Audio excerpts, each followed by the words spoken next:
Hey, welcome back to the channel. All right, it is time finally for the rank 3 Venom video. I am extremely excited to do this because he's a champion I wanted to rank anyway for general questing, but one of the main reasons I picked him over some of the others, and I'll talk about that in the last fight, was that he is going to be tremendously useful for my BG and for Loki BG3 for war, and then I got to take him to war. We're going to take a look at 3 fights all from this war that will show exactly why he is so good, and in every single one of them we're going to show a piece of his utility that you can use in general questing, content, and or war if you should want to.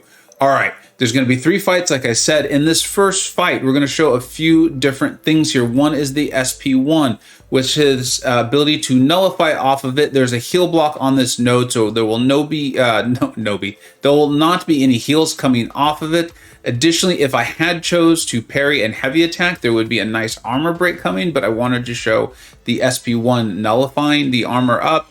And then last but not least, he is immune to power burn and power drain against tech champions. It's really going to play a role here in this fight. Let's go ahead and roll this. Now remember, when he has a critical hit, he has an 80% chance to inflict a nice bleed. You're not going to see that in this fight. I am not boosted in any way, shape, or form for this. Not able to land the bleeds, and watch how quickly this goes, right? So we're going to come up here. I'm practicing my backdraft lights and things like that.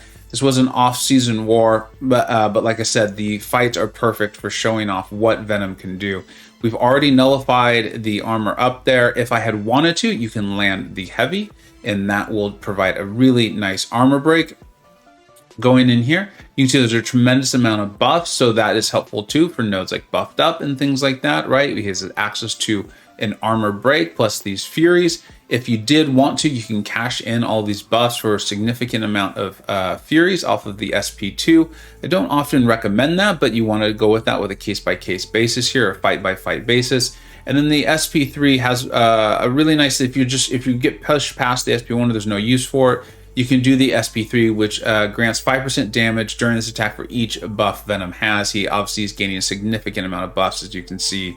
We've already got 7 of them. So all of those Omnoms, that is off of the SP1, that would be nullifying. That's why Warlock keeps losing his armor up charge, right? Or any other buffs that he is getting. Again, remember, this is what I wanted to point out. I am completely unboosted. This is tier 1 war for Loki versus Apollo here. And without the ability to land any bleeds, and we're going to get this fight done in, it looks like, just about 2 minutes. That's pretty impressive when you consider the health pools and that there's a lot of other things going on with these nodes we're having to take care of. I think I'm going to try one more here. Now, remember, there's heal block on this node, so that's why there's some damage taking. If there had not been, I'm very confident that we would have a full yellow bar, if not more than.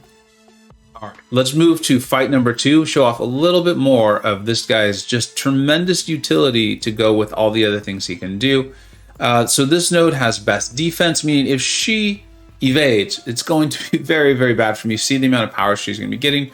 Brute force, man, I'm going to be attacking into it. There's also limber. Now, often you'll see these white Magneto pre-fights being used here, but Venom is a villain and he is not metal, so that would not be helpful to him. But when he has that Clintar buff, now this is something I do want to talk about very quickly. We'll talk about it during the fight here. But he has all Spider-Verse heroes, which there are a tremendous amount of them, and they often are the ones that evade. All attacks ignore passive evade effects. This is really good, right? We know what Spider-Gwen does to true accuracy buffs there. So we're going to go in here. We're going to take a look at this fight. Now, unfortunately, the defender is running the suicide tree, limber, bleed, and poison. So the fight is going to go a little bit quicker than you would have expected otherwise. But I think when you see this fight, you're going to see it makes no difference at all. And so keep in mind, this will go, this Clintar buff. Now, it's the black one in the upper left-hand corner. And I want to point that out for a couple of reasons. One, if for some reason your buff gets nullified by the node or something like that, he can lose it. It is actually a buff. And you'll notice there's a very tiny split second there where he actually doesn't have it right there. And in the most bizarro circumstances, every once in a while, there will be an evade from that when there's that very tiny window. But you can see this fight here. I'm able to kind of just block hits. I didn't even heal up for the fight. And this Spider-Gwen is going to be down here in just a few seconds. Here we go. Yeah, just got to know to her evades, right? And they can't evade. They cannot evade. It is a beautiful, beautiful, beautiful thing. I didn't want to cash in my SP2s. Might not have been a bad idea there, considering I have a bunch of armor ups and the I think that's a physical resistance, but it is what it is. We're going to throw this SP3, and this should definitely end the fight. So again, all of the utility we showed in the first fight, plus now ability to just completely shut down and evade. You don't have to do anything to get it. No certain amount of combos, no landing 5-hit combos, no landing slow or anything like that. They just can't evade. Spider versus heroes. This is a big deal considering how painful those can be to fight. All right, and then this fight is a great example of a lot of his utility, plus why we chose him, or why I chose Venom, especially in my BG, over Venompool. I think Venompool is very good, but they are different. And there are a lot of situations where Venom can be superior or at least just as good. And this happens to be one. And I think it's important that we show it. We'll talk about some of his other utility during this fight, because this fight does take a while. Penny is a tough defender here. But as you see, there is polka dot power, meaning we need to have a debuff on her in order to even gain power. That has to happen. Your champions like Venompool can only do that through throwing a special. That's how they land their bleed. Now Venom, and you see it right there, he has already landed 3 bleeds, and he gets that, I think it's an 80% chance, 80% chance from his critical hits. When we have the bleeds on her, we are going to be landing power. Additionally, the other part of his kit that is very important for this fight is that immunity to, and I want to make sure I say it correctly, power burn and power drain. Now, he can't do anything about her auto block, and that's why this fight's going to take a while, and we'll talk a bit about fighting Penny in general. But that's why this fight will take a while. But see right there, we have the bleed. We are able to gain power, which will allow me to throw my specials, which will speed up this fight significantly. Also, I can't stun. This had stunning reflection on it, if I remember correctly. So it's going to be taking some blocked hits and things like that. This is going to be a slow fight. Just going to be doing what I can to bait her SP1s. When she triggers that auto block, try not to hit again, because you see she can back out. But this is really meant to be a showcase for Venom.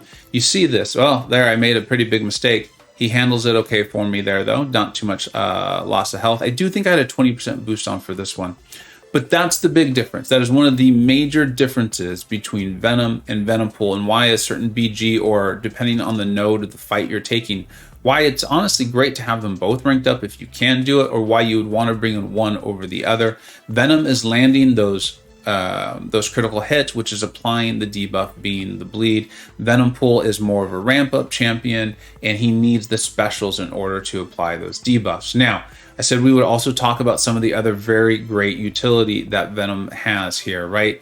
As I think a lot of people know, he is tremendous for a significant amount of the variants. He is a symbiote, of course, and he is also extra large. He has access to an armor up, which we often see in this game, especially as we're coming through it, and it still makes a big difference. You're going to want to have those armor ups. He has the ability to refresh them. He has access to a tremendous amount of buffs, as we already talked about, and to a damaging debuff. He is a fantastic champion. I was trying to choose between him, just so you know, I was trying to choose between him, Odin, and Venompool. So these are all champions who I eventually would love to take to rank 3, who are extremely worthy of it. And I was just pumped up to have him. I know the question gets asked a lot, so I'll try to bring it up here. If he needs the awakening, does he need it? No. And I'll just kind of talk about what the awakened ability does, but it does increase the potency of his genetic memory buffs. Those are the ones that keep coming up. You see that we have 3 armor ups, and the the physical resistance there, and then the cruelty. So those do increase the potency by up to 20%. So obviously that's really nice, especially when you consider how many of them you can get. And then when you start the fight, I believe you have the chance to trigger a 3rd one that does increase as you go along. So that's a nice thing. But no, what you saw happening in these fights, none of that was necessary for from his awakened ability. I think this guy is awesome. I love using him. The fact that he just basically trivialized those 3 fights, which are otherwise very difficult fights. I'm not even sure how someone else would take that Penny Parker there. I'm sure there's some other options, but I'm struggling to think of one that is as smooth anyway as Venom is, and then handling warlocks, things like that. And then now we're seeing more and more and more nodes, and then of course tech defenders with his power burn, power drain, and things like that. So I think he is not only well suited for a new or early or mid game player who's working their way through the variants and through Act 5 and Act 6, but I've got pretty much all content done. I'm in 4 Loki, Tier 1 Master War,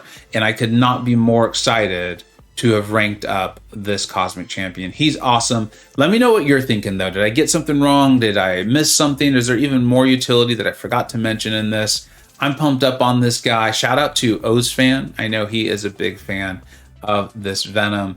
And thank you so much for watching, everybody. Take care.